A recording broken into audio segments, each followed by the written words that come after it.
좋겠습니다. 하나님 말씀 보겠습니다. 사도행전 12장 20절로 25절입니다. 사도행전 12장 20절부터 25절입니다. 제가 봉독하겠습니다. 헤롯이 두로와 시돈 사람들을 대단히 노여워하니 그들의 지방이 왕국에서 나는 양식을 먹는 까닭에 한 마음으로 그에게 나아와 왕의 침소 맡은 신하 블라스도를 설득하여 화목하기를 청한지라. 헤롯이 이날을 택하여 왕복을 입고 단상에 앉아 백성에게 연설하니 백성들이 크게 부르되 이것은 신의 소리요 사람의 소리가 아니라 하거늘 헤롯이 영광을 하나님께로 돌리지 아니하므로 주의 사자가 곧 친히 벌레에게 먹혀 죽으니라. 하나님의 말씀은 흥왕하여 더하더라. 바나바와 사울이 부조하는 일을 마치고 마가라 하는 요한을 데리고 예루살렘에서 돌아오니라. 아멘. 사도행전 12장 앞부분의 말씀을 보면 헤롯이 야고보 사도를 칼로 죽이는 모습을 볼 수가 있습니다. 이때의 헤롯은 헤롯 아그리빠 1세를 말하는 것입니다. 이 헤롯 아그리빠 1세는 대헤롯의 손자이기도 합니다. 그가 유대인들의 환심을 사기 위하여 야고보를 잡아 죽였을 때 예상대로 유대인들은 그 일로 인하여 매우 기뻐했으며 이것이 바로 헤롯에게는 상당한 지지가 되었다고 봅니다. 그러자 이 여세를 몰아서 헤롯은 베드로를 잡아 감옥에 가두게 됩니다. 유대인들의 중요한 절기인 유월절이 지나고 끌어내어 죽이려고 했지만 하나님이 하루 전에 그의 사자를 보내어서 옥에서 베드로를 이끌어내는 것을 볼 수 있습니다. 이때 마리아의 집에 모인 교회는 공동적으로 한마음 한뜻으로 하나님 앞에 간절히 기도합니다. 하나님이 그 교회의 기도를 들으사 베드로를 감옥 속에서 인도하여 내셨습니다. 베드로를 죽이려는 헤롯의 계획이 숲으로 돌아가고 베드로를 찾아도 찾을 수 없자 헤롯은 감옥을 지키던 파수꾼들을 잡아 다 죽이고 그리고 자기는 가이사랴로 내려가게 됩니다. 헤롯이 가이사랴로 황급히 간 것은 베드로를 놓친 것이 분하기도 하고 또한 들리는 이야기에 천사가 나타나 풀어주었다는 소문도 들려서 이런 것으로 인하여 유대인들이 자기의 통치력을 의심할까 싶어서 두려운 마음으로 그곳으로 내려갔다고 봅니다. 또 혹자는 클라우디오 황제의 생일을 맞이하여 축제를 열었는데 그것을 축하하고 축제를 관람하기 위하여 내려갔다 이렇게 추측하기도 합니다. 어떤 일로 이 예루살렘에서 가이사랴로 내려갔든지 간에 헤롯의 마음은 편치 않았던 것 같습니다. 그리고 본문은 바로 그 가이사랴에서 헤롯이 비참하게 죽고 만다는 사실을 기술하고 있습니다. 헤롯이 왜 죽게 되며 어떻게 죽게 됩니까? 그는 종말을 고하지만 이상하게도 다른 하나는 번성하게 됩니다. 국가의 권세자는 비참하게 죽음으로 그 종말을 고하지만 다른 하나는 왕성하여 세상을 정복하게 된다는 것입니다. 그것이 무엇이며 무엇인지 본문의 말씀을 통하여 살펴보도록 하겠습니다. 본문 20절은 한 번 읽어서는 금방 이해할 수 없는 말씀입니다. 어쩌면 여러 번 읽어도 이해가 잘 되지 않는 말씀이 본문 20절입니다. 다 같이 한 번 더 읽어보도록 하겠습니다. 헤롯이 두로와 시돈 사람들을 대단히 노여워하니 그들의 지방이 왕국에서 나는 양식을 먹는 까닭에 한 마음으로 그에게 나와 왕의 침소 맡은 신하 블라스도를 설득하여 화목하기를 청한지라. 여러분, 언뜻 이 말씀이 이해가 됩니까?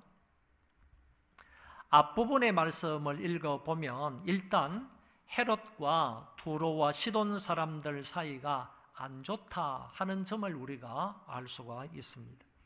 여기에 두로와 시돈은 가이사라 지방에 속한 지중해 연안의 항구 도시입니다.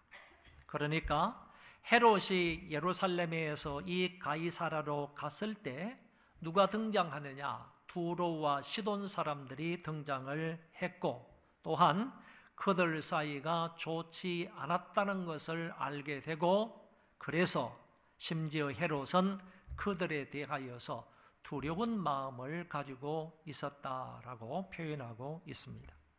무엇 때문에 헤롯이 이렇게 두려워했다는 마음이 아니라 노여워했다는 말로 바꾸겠습니다. 무엇 때문에 헤롯이 이렇게 노여워했을까요? 성경에 명확히 기록되어 있지는 않지만 충분히 그 사실을 짐작할 수는 있습니다.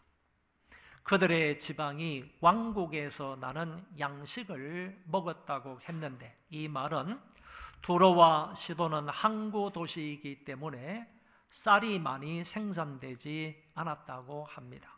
그래서 자기들이 먹을 식량을 예루살렘과 근방인 유다 지역, 유대 지역에서 쌀을 수입해서 먹은 것입니다. 이는 성경에도 나오는 사실인데, 성경 몇 구절을 살펴보면 솔로몬 시대 이후부터 식량을 이 두로와 시돈 사람들은 유대 지방에서 수입을 해서 먹었다 하는 내용이 기록되어져 있습니다. 그리고 예루살렘과 유대 지역의 사람들은 두로와 시돈의 항구를 통해서 들어오는 여러 가지 무역품을 받아서 생활을 했던 것입니다.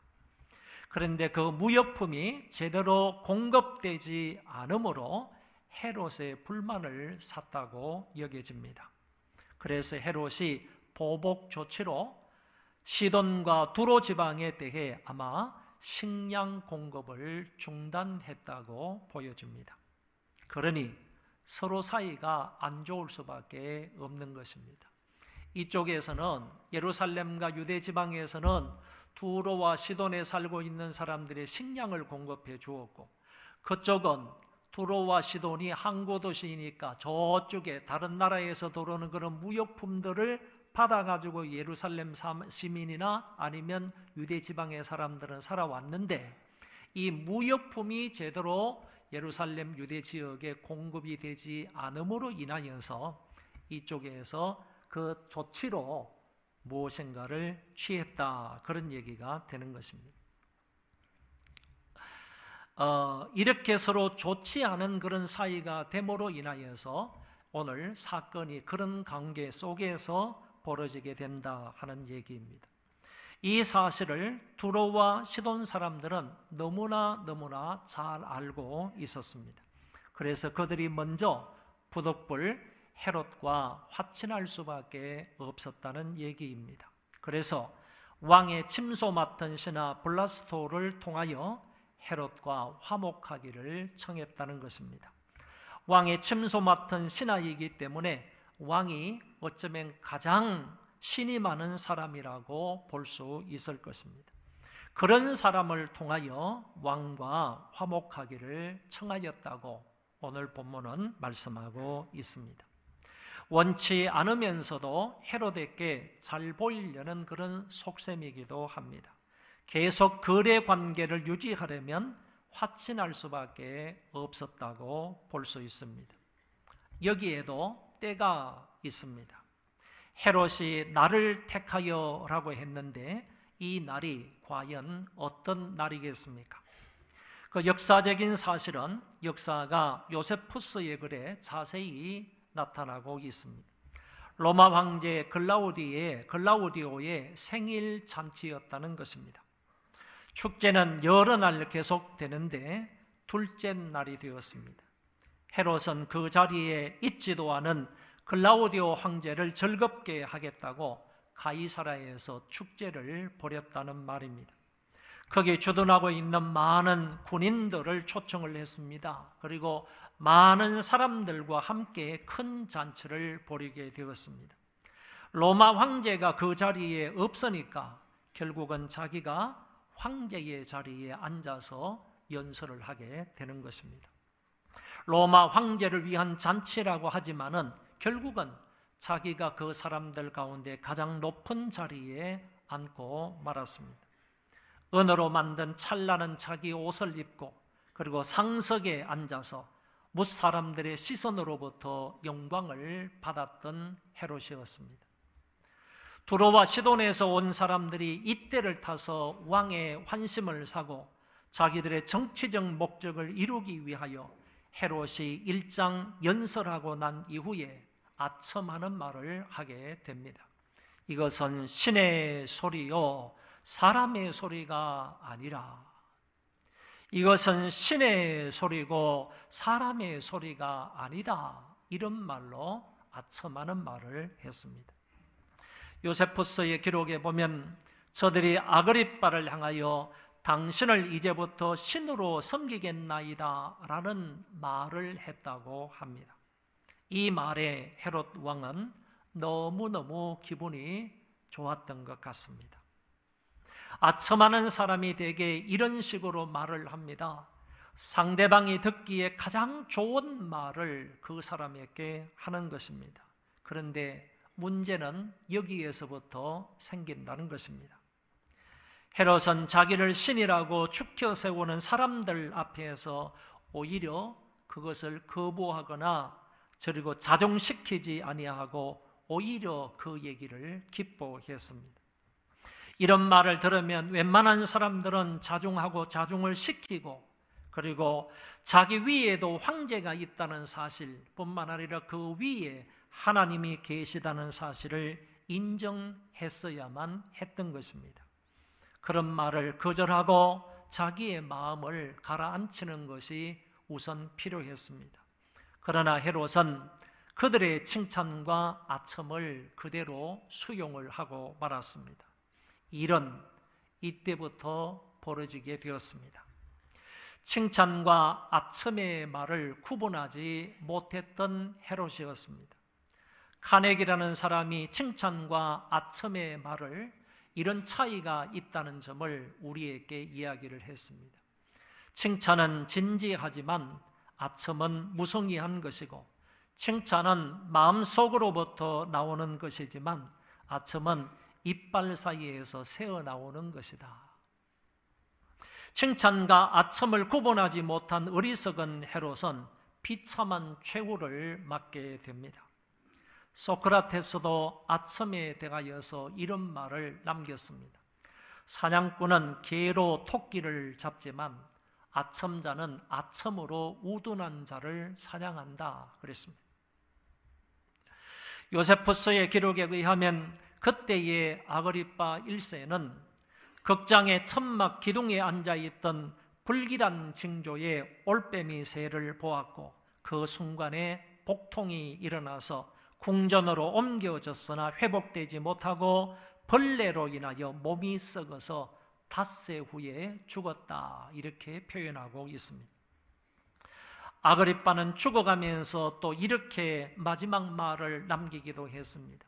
너희가 나를 신이라고 부른 것으로 인해 나는 죽게 되었다. 그는 7년간의 통치를 끝내고 57세의 나이로 죽고 말았습니다. 그는 탐욕적인 사람이었고 의인을 알아보지 못했고 교만함이 넘쳤기 때문에 결국 하나님의 손에 의해서 죽고 만 것입니다. 성경에서는 헤롯의 죽음을 간단히 23절에서 이렇게 밝히고 있습니다. 헤롯이 영광을 하나님께로 돌리지 아니하므로 주의 사자가 곧 친히 벌레에게 먹혀 죽으니라. 죽음의 이유는 하나님께 영광을 돌리지 아니했기 때문이라고 분명하게 밝히고 있습니다. 어떻게 죽었는지는 주의 사자가 왕을 침으로 벌레에 먹혀 죽었다 이렇게 말씀합니다. 죽음의 직접적인 원인은 주의 사자가 왕을 쳤기 때문이고 간접적인 사인은 벌레에 먹혀 죽었다고 말합니다.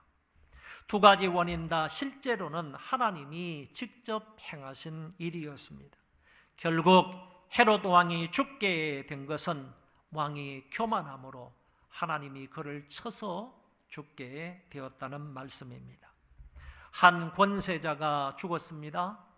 세속적인 통치자가 죽었습니다. 그 당시 유대 땅에서 가장 세력이 있는 권력자가 죽었습니다. 그 지역의 분봉 왕이 죽었던 것입니다. 야고보를 자기 마음대로 죽인 자였고 베드로도 이유 없이 잡아가두고 죽이려고 했던 자였으며 두로와 시돈 사람들의 아첨을 한 몸에 받았던 대헤롯의 손자 아그리빠 1세가 이렇게 비참하게 죽고 말았습니다. 한순간에 그의 운명이 다하여 종말을 고하였고 그의 이름은 역사에서 사라지게 되었습니다. 다음과 같은 존 스타트의 말은 옳다고 인정이 됩니다. 폭군들은 교회를 반대하고 복음 전파를 방해하면서 한동안은 뽐내고 떵떵거리지만 오래 지속되지는 못한다. 결국 그들의 제국은 망할 것이며 그들의 교만함도 무너지고 말 것이다. 하나님을 대적하는 사람들은 그 누구를 막론하고 하나님의 심판을 받을 수밖에 없는 것입니다. 그러나 하나님의 말씀은 왕성하여 더하여졌다고 말씀하고 있습니다. 24절에 하나님의 말씀은 흥왕하여 더하더라고 하였습니다. 여기에 흥왕하다 하는 이 말은 싹이 나고 꽃이 피었다라는 뜻이고 커지다, 자라나다, 많아지다, 배가 되다 이런 뜻을 가지고 있는 말입니다. 이처럼 환난과 핍박 중에도 하나님의 말씀은 뿌려지고 싹이 나서 꽃을 피웠다는 말씀입니다. 사방팔방으로 퍼져나가서 그 씨앗이 자라났습니다. 배가가 되었고 10배, 20배로 성장해 갔습니다. 참으로 놀라운 하나님의 역사가 일어난 것입니다. 정체적인 권세자, 즉 핍박의 주체는 무너지고 멸망하였지만 하나님의 말씀은 더더욱 흥왕하여 갔습니다. 이 일로 베드로가 높아진 것 아닙니다. 바울이 높아진 것 아닙니다. 스데반이 높아진 것도 아닙니다. 야고보는 순교했고 베드로는 쫓겨 다니는 신세가 되었습니다. 그런데 그 와중에도 하나님의 말씀은 더욱더 퍼져 나갔다는 말씀입니다. 어느 개인이 잘되거나 왕성했다는 것도 아닙니다. 다만 하나님의 말씀이, 하나님의 교회가 핍박 중에도 왕성하여 졌다라고 말씀하고 있는 것입니다. 이것은 전적인 하나님 말씀의 승리입니다. 환난과 핍박이 있어도 하나님의 말씀은 거기에 매이지 않습니다. 달리 말하면 교회의 성장은 어느 개인이나 어느 단체에 의존하기보다는 오로지 전적으로 하나님의 말씀에 의존하여 있는 것입니다. 그리고 마지막 절에 바나바와 사울이 부조하는 일을 마치고 마가라 하는 요한을 데리고 예루살렘에서 돌아오니라는 말씀이 나옵니다. 안디옥에서 파송이 되어 유대로 구제금을 가지고 간 바나바와 사울이 그들의 임무를, 그들의 책무를 잘 마치고 다시 안디옥으로 돌아왔습니다. 올 때 마가를 데리고 왔는데 후에 그와 함께 1차 전도 여행을 떠나게 되는 것을 볼 수 있습니다. 골로새서 4장 10절에서 볼 수 있듯이 마가가 바나바의 생질이므로, 다시 말해서 바나바의 조카가 마가이므로 바나바와 사울이 예루살렘에 있었을 때 아마도 마가의 어머니 마리아의 집에 머물렀을 가능성이 매우 높다고 봅니다. 결국 이것으로서 이방 전도의 준비가 완전히 이루어졌다라고 말할 수가 있습니다. 이제 사울을 통한 이방인 전도가 본격적으로 시작이 되는데 그 모든 준비가 마쳐졌다. 그 모든 준비를 완료했다라고 말할 수 있겠습니다. 오늘 말씀을 정리하겠습니다. 헤롯은 집요하게 교회를 핍박하지만 하나님은 핍박받는 그 교회를 계속해서 안보하시고 뿐만 아니라 그 교회를 더욱더 부흥케 하십니다. 환난 중에서도 복음은 매이지 아니하고 계속해서 발전하여 나갔습니다. 하나님이 헤롯의 계획을 묵살하시고 그를 비참하게 죽게 만드시는 장면을 통해서 세상의 권세를 하나님의 나라가 파괴하고 있다는 모습을 보게 됩니다. 악한 정사를 타격하는 하나님 나라의 권세를 엿볼 수 있다는 것입니다. 이 세상에 있는 그 어떤 정사라 할지라도, 그 어떤 정치적인 세력이라 할지라도 하나님의 나라와 하나님의 교회를 무너뜨릴 수는 없습니다. 오히려 하나님 나라를 거절하는 그 어떤 권세자, 그 어떤 정치 세력이라 할지라도 하나님의 나라가 그들을 부셔버린다는 사실, 그들을 멸망시킨다는 사실을 오늘 본문을 통해서 분명하게 보여주고 있습니다. 그리고 교회의 일꾼들을 통하여 복음이 전 세계로 계속 확산되어 나가는 것을 보게 됩니다.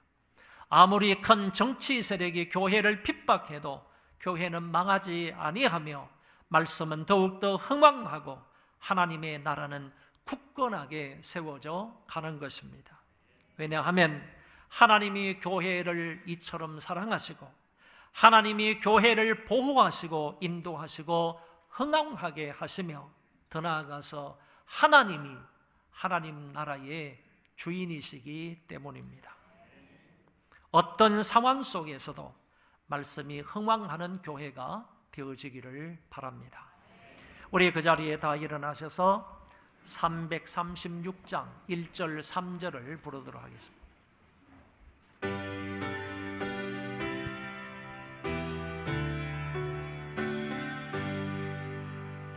환난과 비가 중에도 선도는 신앙 지켰네. 이 신앙 생각할 때에 기쁨이 충만하노라. 성도의 신앙 알아서 절도로 충성하겠네.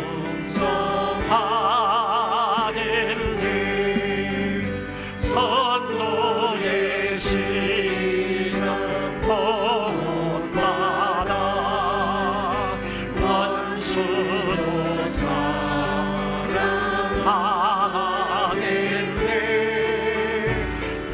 인자하던 행실로 이 신앙 전하리라.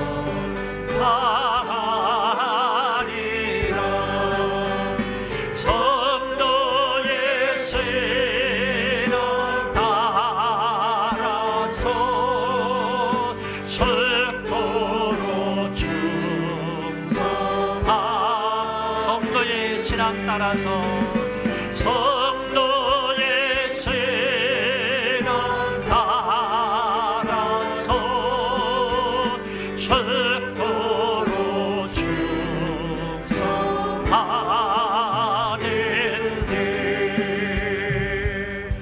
아멘.